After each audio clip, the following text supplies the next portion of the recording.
발락이 발람에게 노하여 손뼉을 치며 말하되 내가 그대를 부른 것은 내 원수를 저주하라는 것이오늘 그대가 이같이 3번 그들을 축복하였도다.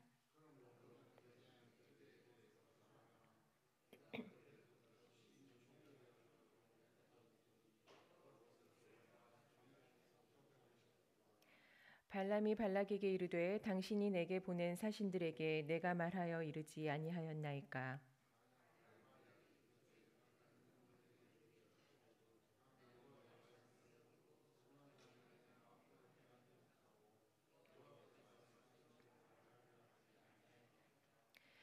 이제 나는 내 백성에게로 돌아가거니와 들으소서. 내가 이 백성이 후일에 당신의 백성에게 어떻게 할지를 당신에게 말하리이다 하고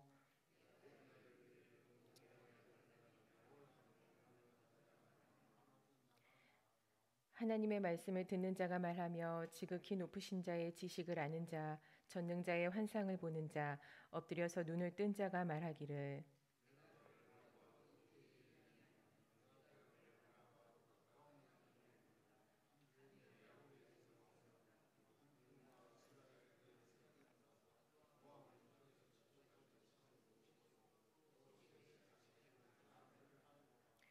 그의 원수 에돔은 그들의 유산이 되며 그의 원수 세일도 그들의 유산이 되고 그와 동시에 이스라엘은 용감히 행동하리로다.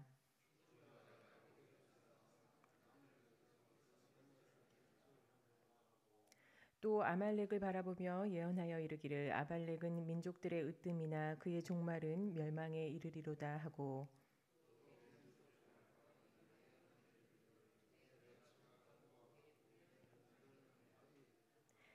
그러나 가인이 쇠약하리니 나중에는 아수르의 포로가 되리로다 하고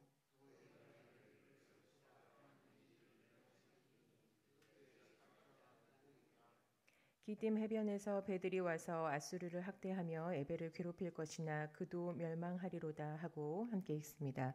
발람이 일어나 자기 곳으로 돌아가고 발락도 자기 길로 갔더라. 아멘. 이스라엘의 하나님이라는 제목으로 말씀을 함께 나누겠습니다.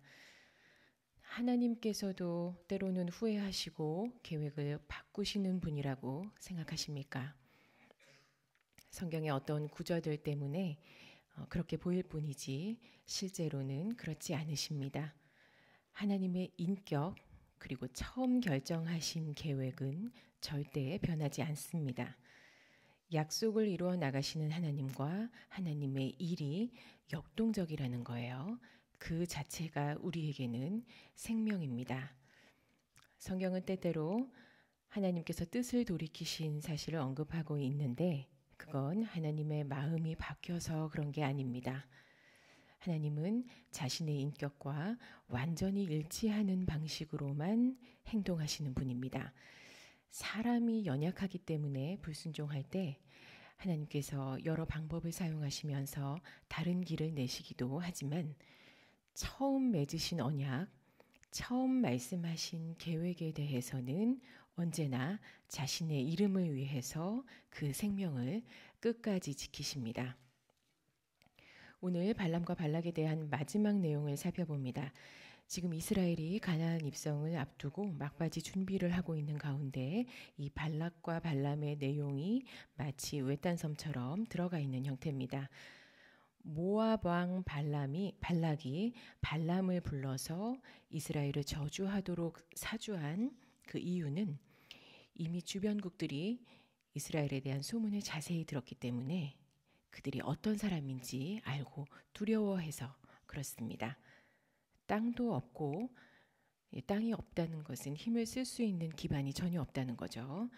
땅도 없고 탈출한 보잘것없는 어떤 노예 출신의 민족이 일정 기간 동안 아주 특이하게 먹을 것을 공급받으면서 더 기적같이 살아남은 이야기들 그리고 제대로 싸울 수 있는 아무 전력이 없는데 이 짐을 싸서 이동하는 민족이 거인족들과 상대해서 이기고 있는 이 이야기들은 주변국에는 두려움이었습니다.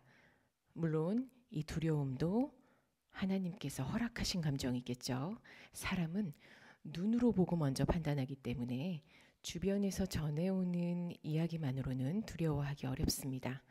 그런데 하나님이 역사하시는 모든 일들은 하나님을 인정하지 않는 사람들에게는 두려움 그 자체가 돼요. 그동안 보셨던 발람의 예언은 하나님의 영에 감동되어서 나왔던 행위가 아닙니다. 하나님의 영이 발람의 입술을 강하게 주장했기 때문에 어쩔 수 없이 축복을 선포했을 뿐이죠. 이스라엘을 대적하는 이 두 사람은 결국은 죽음을 맞게 되는데 먼저 오늘 본문에서 발람과 발락은 서로 헤어집니다. 발락 왕이 노하여 손뼉을 쳤다라는 말로 본문은 시작되는데 손뼉을 치는 행위는 굉장히 분노했을 때 모습을 표현하는 말입니다. 그러면서 앞장과 같은 말을 반복합니다. 내가 너를 존귀하게 만들어 주려고 했는데 하나님께서 너를 막으셔서 그렇게 하지 못했다. 모압 왕의 이 교만한 말은 이미 예상한 바지만 지금 이 말에 떠오르는 장면이 있습니다. 이 상황은 앞에 나귀 사건과 동일한 구조입니다. 탐욕에 흔들렸던 발람이 나귀에게 했던 말들과 행동이 있었죠. 그 나귀의 이야기가 이번에는 발람 자신에게 적용돼 버립니다. 참 부끄러운 상황이죠.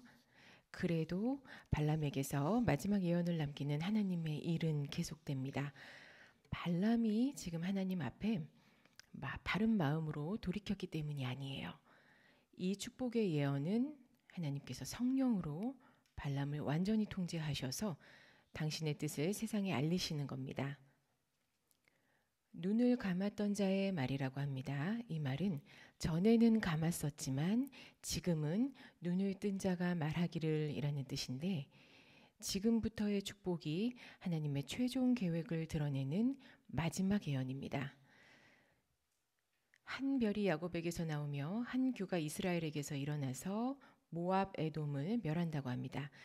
셋의 자식들이란 말도 모압을 뜻하고 세일도 에돔을 의미합니다. 모압 에돔을 지금 두 번씩 말한 건데 그들의 멸망이 확정됐다는 뜻이에요. 누구로부터요? 한 별과 한 규, 1차적으로 다윗을 뜻합니다.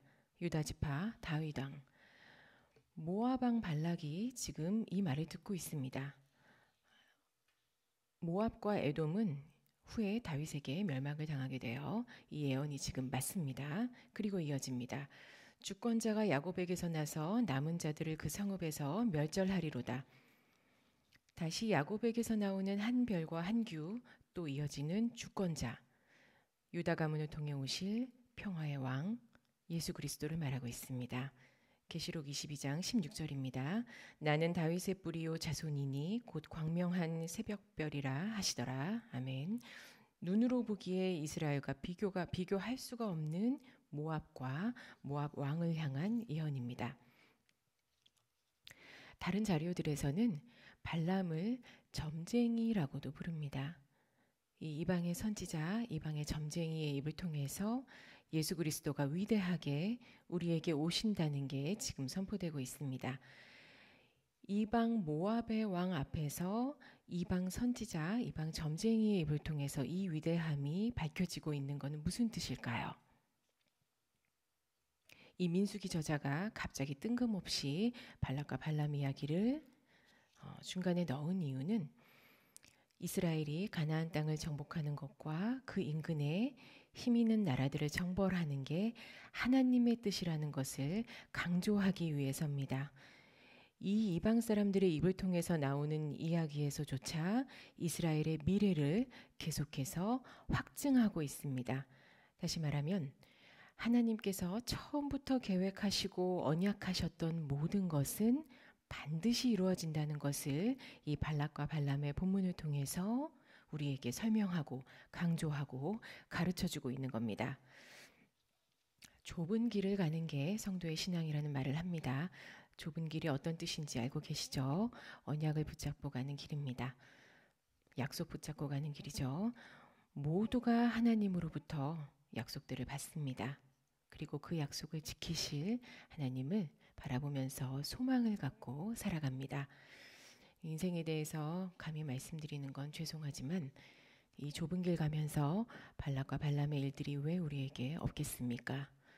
우리가 아는 일로도 또 모르는 일로도 수없이 겪어야만 하는 게 이런 일들입니다. 그런데 우리는 하나님께서 약속을 주신 성도입니다. 개인에게 주신 소망의 약속들 뿐만 아니라 이미 말씀으로 언약을 받고 또 그 확증을 받은 사람들입니다. 한 별과 한 규, 예수 그리스도를 통해서 우리는 이미 모든 언약의 확증을 받았는데 그 언약은 앞서 보신 내용입니다. 9절, 너를 축복하는 자마다 복을 받을 것이요 너를 저주하는 자마다 저주를 받을지로다. 아브라함에게 주신 축복이 발람의 입에서 그대로 예언되고 있습니다. 창세기 12장입니다. 땅의 모든 족속이 너로 말미암아 복을 얻을 것이라 너는 복이 될지라. 이미 창세기 때에 말씀해 주신 언약은 절대 변하지 않고 영원합니다. 누구에게요?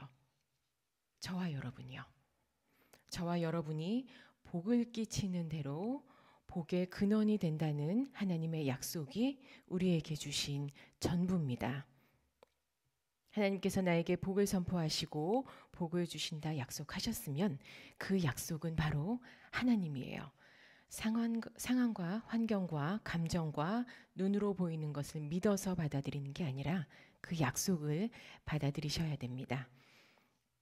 그런데 상황과 환경은 그렇지 않다면 이건 어떻게 이해해야 할까요? 약속도 받았고 언약도 확증이 됐는데 상황과 환경이 끊임없이 그 약속과 반대로 가는 것 같다면 혹은 더 악화돼서 가고 있는 것 같다면 어떻게 하시겠습니까? 지금 발락과 발람의 이 일들에 대해서 이스라엘은 모릅니다. 혹여 이 상황에 대해서 당장 전해 들었다 손 치더라도 그 상황에 대처할 수 있는 방법은 없습니다. 여러 약속을 주신 하나님이 마치 지금 이 상황에 침묵하시고 이스라엘을 유기하시는 것 같은 상황처럼 느껴진다면 그때에도 하나님의 계획과 약속을 온전히 믿으실 수 있으십니까? 20절부터는 발람이 이스라엘을 대적하는 나라들에 대해서 예언합니다. 저주하고 있는 모압 왕에게 모압과 에돔에 대한 멸망을 예언한 후에 제일 먼저 언급된 민족은 아말렉입니다. 아말렉은 이스라엘의 대적 중에 가장 대표적인 민족입니다. 이스라엘이 정말 약했을 때 그마저도 거기서 가장 뒤처졌던 사람들을 죽였고 긴 시간 동안 이스라엘을 괴롭혔습니다. 성경에서 아말렉은 가장 악하고 비열한 방법으로 싸우는 민족이라고 곳곳에 나옵니다. 예언에서는 지금 그 아말렉의 멸망을 가장 먼저 말합니다. 앞서 7절에서 아각보다 높을 것이라는 예언이 선언됐다면 이제는 아말렉의 완전한 종말을 말합니다. 실제로 훗날 아말렉 아각 왕은 사무엘의 칼에 의해서 죽게 되고 그때 아말렉은 멸망하게 됩니다. 또 그 밖의 나라들에 대한 멸망의 예언을 마친 후에 발람과 발락은 헤어져서 각자 자기 곳으로 돌아갑니다. 나중에 발람은 이스라엘에 대한 죄를 이어가다가 그 대가로 또 죽게 됩니다. 이스라엘은 발락과 발람의 이 저주와 조약된 행동에 대해서 지금 자세히 알지는 못합니다. 본문에서는 주술처럼 선포되는 저주를 말하고 있지만 이것은 실질적인 천투와도 같다는 것을 우리는 알고 있습니다. 결국은 이스라엘을 죽이고 이스라엘을 멸망코자 하는 하나님의 약속을 계략으로 무산케 하자는 그런 계획이죠. 그런데 하나님께서 이스라엘을 죽이십니까? 살리십니까? 이스라엘이 알고 있는 상황의 모든 일 가운데에서도 하나님은 그들을 살리시고 이스라엘이 모르고 있는 그 어딘가에서 벌어지고 있는 일들 가운데에도 하나님은 이 발락과 발람의 일처럼 직접 개입하십니다. 눈에 보이는 대로만 하나님을 알고 하나님을 대적한 나라들은 이스라엘을 대적한 나라들은 결국 멸망합니다. 하나님을 눈으로만 알았기 때문이에요. 멸망이 예언된 나라들 중에 주권자가 예수 그리스도이고 예수 그리스도의 주권에서부터 모든 결정이 이미 이루어졌다는 것을 깨달은 나라가 한 곳이라도 있었다면 그들은 살았을 겁니다. 그런데 그들이 죽이려고 했던 이스라엘은 하나님의 목적에 따라 하나님의 계획을 이루어가는 하나님의 사람들이기 때문에 18절 말씀대로 용감히 행동하리로다. 바로 이들이 죽지 않고 살 수 있었던 겁니다. 발람은 예언할 때 멸망하는 나라들이 있는 곳을 바라보면서 예언했다고 합니다. 그 눈이 머물렀던 곳은 멸망할 것이고 실제 멸망했습니다. 그리고 이스라엘을 향해서 예언할 때에는 전에 감았던 그의 영적인 눈을 하나님께서 열어주셔서 이스라엘에 대한 하나님의 계획과 약속을 마치 투명한 유리안을 보듯이 정확히 바라보면서 축복했습니다. 저와 여러분을 향한 하나님의 계획은 분명합니다. 완벽한 축복이고 완벽한 하나님의 승리예요. 영적인 눈을 열어주셔서 주권자 예수 그리스도와 하나님의 계획을 볼 수 있기를 기도하십시오. 어려운 환경에 있어도 우리가 모르는 상황 그 너머에서 축복이 선포되고 있고 멸망이 선포되고 있는 하나님 나라가 바로 우리에게 있습니다. 하나님께서 우리가 모르는 상황까지도 자신의 약속을 위해서 지금 싸우고 계십니다. 오늘은 그 하나님께 우리의 눈을 열어주셔서 은밀하고도 위대한 하나님의 일을 더 자세히 알게 해달라는 기도를 드리시기 바랍니다.